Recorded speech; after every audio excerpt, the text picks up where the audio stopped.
Akash Kumar, welcome in the Raghuvansh convent school.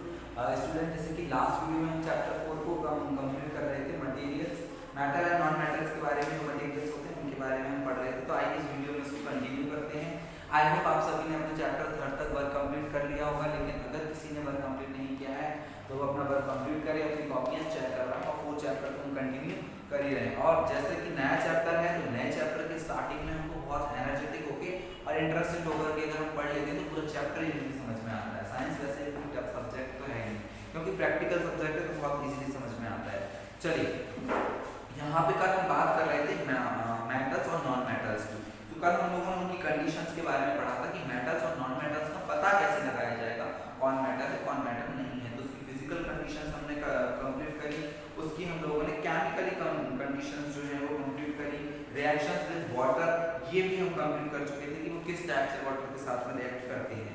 ठीक है, ये हमारे कल के टॉपिक्स थे। आज का हमारा टॉपिक रहेगा पेज नंबर 14, ऐसे में स्टार्ट करने वाला हूँ, रिएक्शन विद एसिड्स। एसिड्स के साथ में उनके किस टाइप से रिएक्शंस होते हैं, ये इसी बेस पे हम ये क्लियर कर सकते हैं एसिड के साथ में जैसे रिएक्शन कर रहा है यानी कि वो उसी टाइप का मेटल होगा। ठीक है, चलिए अब हम इसको पढ़ते हैं। एसिड और बेसिस हमारी लाइफ में दो चीजें बहुत इंपॉर्टेंट होती हैं। जो डेली रूटीन होता है उस डेली रूटीन में आप देखेंगे एसिड और बेसिस। एसिड बेसिस क्या होते हैं एक्चुअली आपके जो डेली लाइफ में एक स्केल डिसाइडेड है, उस स्केल पे जो अभी आपको इन चीज़ों के बारे में आपको नेक्स्ट क्लास में बहुत अच्छे से पढ़ने मिलेगा, लेकिन मैं आपको थोड़ा ऊपर से बता देता हूँ कि जो स्केल होती है एक स्केल, उस स्केल पे एक पीरियड डिसाइड किया गया है। स्केल का जो लेवल होता है वो 0 से लेकर के 14 तक होता है। ठीक है, 14 में से जो 7 वाला पॉइंट होता है बिल्कुल सेंटर का, वो उसको सेंटर पॉइंट माना गया है। ठीक है, अब उस 7 से जितनी भी चीजें कम आती हैं, जितनी भी चीजों का जो वैल्यू है 7 से कम आता है वो सारी एसिड कहलाती हैं। 7 से ज्यादा जिनका वैल्यू आता है वो सारी बेसिस कहलाती हैं। ठीक है, और आप कहेंगे कि सर जिनका 7 फिक्स्ड आता है वो क्या कहलाती हैं, वो न्यूट्रल कहलाती हैं। तो ऐसे न्यूट्रल चीजें ही हमारे लिए बहुत ज्यादा फायदेमंद रहती हैं, ना एसिड ना बेसिस। तो न्यूट्रल क्या होता है, हमारी जो खाने पीने की सारी चीजें हैं वो या तो एसिड है या तो बेसिस है। न्यूट्रल होता है वाटर। वाटर का जो pH मान होता है, ये जो स्केल है pH स्केल इसको बोला जाता है, उसको pH वैल्यूज बोलेंगे। तो सभी चीज़ों की अपनी अपनी pH वैल्यू होती है, तो जो वाटर की pH वैल्यू होती है वो न्यूट्रल होती है। इसलिए हमारी जो बॉडी है उसमें 70% वाटर है, 70% वाटर है। इसके बावजूद भी क्या बोला जाता है कि ज़्यादा से ज़्यादा पानी पीना चाहिए। अरे भाई, जब बॉडी में पहले से 70% वाटर है फिर ज़्यादा से ज़्यादा पानी क्यों पीना चाहिए? पानी तो पहले से है ना उसमें। ये बोलना चाहिए कि ज़्यादा से ज़्यादा खाना चाहिए, नहीं, खाना तो खाते ही, लेकिन पानी ज़्यादा क्यों पीना चाहिए? क्योंकि वो न्यूट्रल लिक्विड है। हमारी बॉडी अगर ज़्यादा एसिडिक हो रही है या ज़्यादा बेसफुल हो रही है तो वाटर पीने से वो उसको न्यूट्रल करता है। न्यूट्रलाइजेशन के लिए वाटर जरूरी है, इसलिए वाटर पीना जरूरी है। अब यहाँ पे मैं मेटल के बारे में डिस्कस करूँ कि जो एसिड और बेसिस है, तो मेटल एसिड और बेसिस से किस टाइप से रिएक्ट करते हैं। ठीक है, एसिड बेसिस वैसे तो बेसिकली आप सभी जानते हैं कि बहुत से एसिड्स ऐसे होते हैं हार्मफुल होते हैं, बहुत से बेसिस ऐसे होते हैं जो हार्मफुल होते हैं, लेकिन सभी हार्मफुल नहीं होते हैं। Let's see how metal and non metal behave with acids.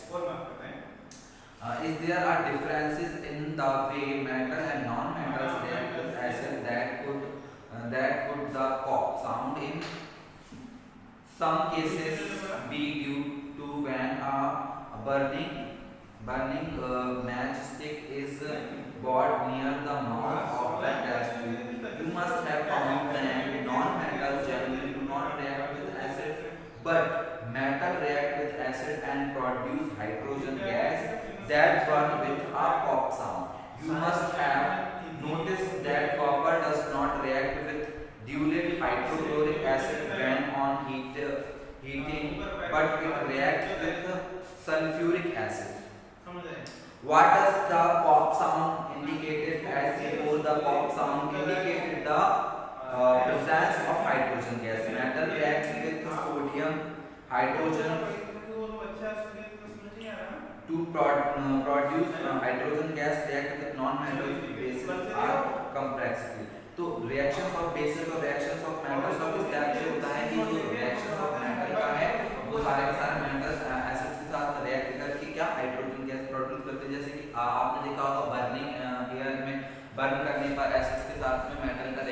पाता है, लेकिन बेसिस के साथ में मेटल रिएक्शन, एसिड का रिएक्शन या बेसिस के साथ में जो एसिड के एसिड का रिएक्शन होता है वो इजीली नहीं हो पाता है। डिस्प्लेसमेंट रिएक्शंस, डिस्प्लेसमेंट रिएक्शन क्या होती है, एक चीज की जगह दूसरी चीज ले लेती है, उसको डिस्प्लेसमेंट बोला जाएगा। डिस्प्लेसमेंट मतलब क्या, मेरी जगह पे कोई और आ गया, वो डिस्प्लेसमेंट है। एक की जगह पे कोई दूसरा प्लेस ले ले उसका, उसको डिस्प्लेस बोलते हैं। तो डिस्प्लेसमेंट रिएक्शंस क्या होती हैं, जब कोई एक एलिमेंट दूसरे एलिमेंट की जगह ले लेता है उसको डिस्प्लेसमेंट बोलते हैं। और इसी का एक और रिएक्शन होता है डबल डिस्प्लेसमेंट रिएक्शन, आपकी बुक में नहीं दिया लेकिन होता है। जैसे कि डिस्प्लेसमेंट रिएक्शन होता है, मैं इसका एक एग्जांपल आपको दे देता हूं यहाँ पे। Fe ये है आयरन और Fe कॉपर सल्फेट, ठीक है, यहाँ पे कॉपर सल्फेट लिखे हैं SO4। ये क्या है, यहाँ पे ये है आयरन Fe, ये है कॉपर, ये है sulphate, iron plus copper sulphate का सॉल्यूशन है।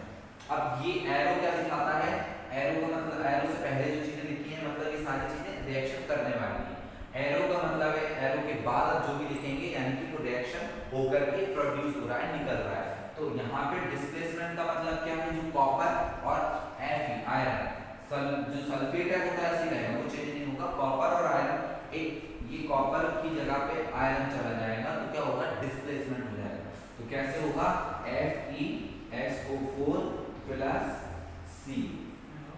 अब देख रहे हैं ये जो Fe था ये किसकी जगह पे चला गया, कॉपर की प्लेस पे चला गया, और Cu अलग हो गया, प्रोड्यूस हो गया। तो यहाँ पे क्या बना, ये आयरन सल्फेट बना प्लस कॉपर अलग हो गया यहाँ पे, ठीक है। तो आप देख पा रहे हैं कि ये क्या, ये चीज क्या हुई, आयरन ने कॉपर की प्लेस ले ली, तो ये डिस्प्लेसमेंट रिएक्शन है। अब डबल डिस्प्लेसमेंट रिएक्शन भी होते हैं, जैसे कि कॉपर आयरन की जगह ले लेता और आयरन कॉपर की जगह ले लेता, तो इसको डबल डिस्प्लेसमेंट रिएक्शन बोला जाता है, ठीक है। समझ नहीं आ रहा है।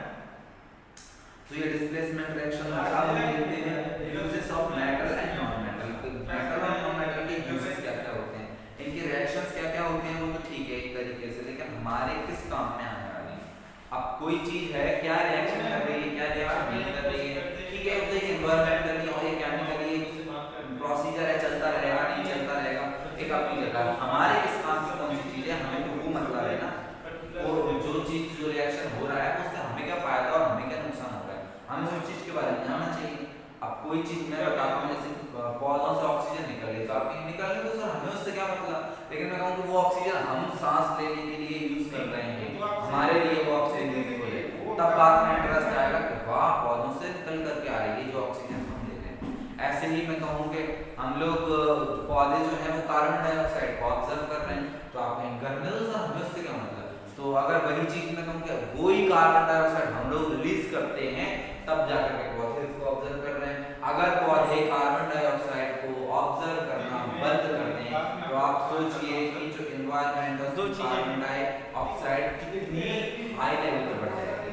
सोचिए अगर पौधे कार्बन डाइऑक्साइड को ऑब्जर्व करना बंद कर देंगे तो जो कार्बन डाइऑक्साइड का लेवल कितना बढ़ जाएगा, लोग सांस लेने के लिए मजबूर हो जाएंगे, सांस लेना मुश्किल हो जाएगा, इतनी कार्बन डाइऑक्साइड बढ़ जाएगी। क्योंकि पॉपुलेशन इतनी बढ़ चुकी है आज के टाइम में। पहले के टाइम में क्या होता था, फॉरेस्ट बहुत ज्यादा होते थे, लोग कम होते थे, तो ऑक्सीजन ही ऑक्सीजन जितनी चाहे उतनी लो।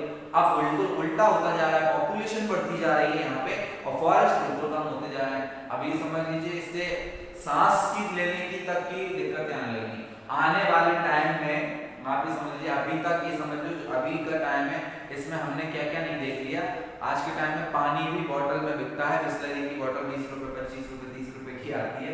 यानी इंसान, जबकि हम देखते हैं कि जो पृथ्वी है उस पर आधे से ज्यादा भाग में पानी ही पानी है, फिर भी पानी बॉटलों में भर के बिक रहा है और आदमी खरीद रहा है। तो ये समझ लीजिए जब हमारी बॉडी 70% पानी से बनी है, फिर भी पानी खरीद के पी रहे हैं हम।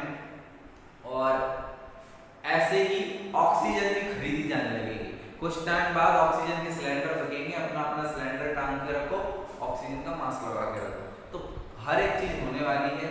तो ये सभी चीजें यूजफुल है, डिसयूजफुल है, हमारे लिए अलग अलग टाइप का हमारे ऊपर इफेक्ट डालती है। हमें तो हमारे ऊपर कौन सी चीज कैसा इफेक्ट डाल रही है उससे मतलब होना चाहिए सबसे पहले। तो मेटल और नॉन मेटल का हमारी लाइफ में क्या यूज है, क्या उन पे इफेक्ट है उनका, वो चीजों को हम देखते हैं।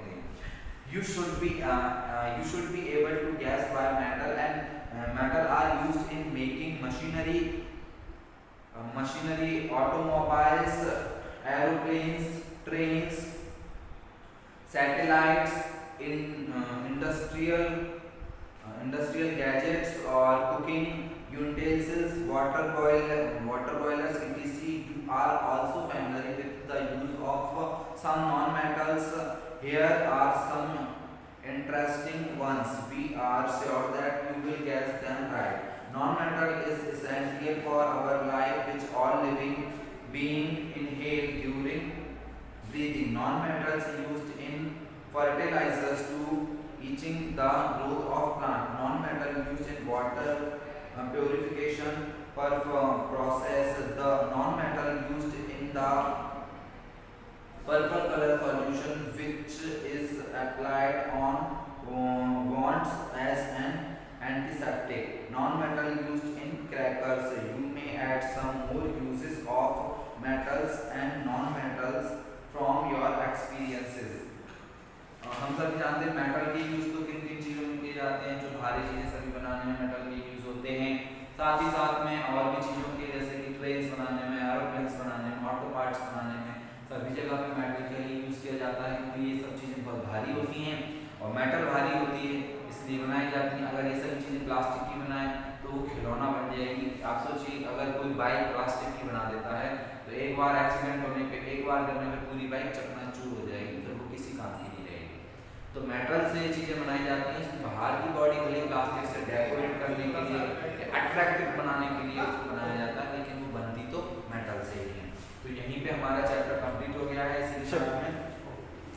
इसके साथ में आप अब नेक्स्ट जो है चैप्टर को कंप्लीट करेंगे। इसका पीडीएफ मैं आपको सेंड कर दूंगा, तो पीडीएफ में से आप इसको नोट कर सकते हैं। बाकी मैं आपको थोड़ा सा ये बता दूं, क्वेश्चन नंबर फर्स्ट से लेकर क्वेश्चन नंबर 5 तक जो है बुक में ही फिल कर लेना है, क्योंकि बुक में इसमें पर्याप्त प्लेस दिया गया है, तो कॉपी में नोट डाउन करने की जरूरत नहीं है। पीडीएफ में भी मैं आपको इसका पीडीएफ नहीं भेजूंगा, इसको ओनली बुक से फोटो कैप्चर करके आपको सेंड करूंगा, तो उससे आप बुक में फिल कर दीजिएगा। Okay student, thank you for watching. Stay home and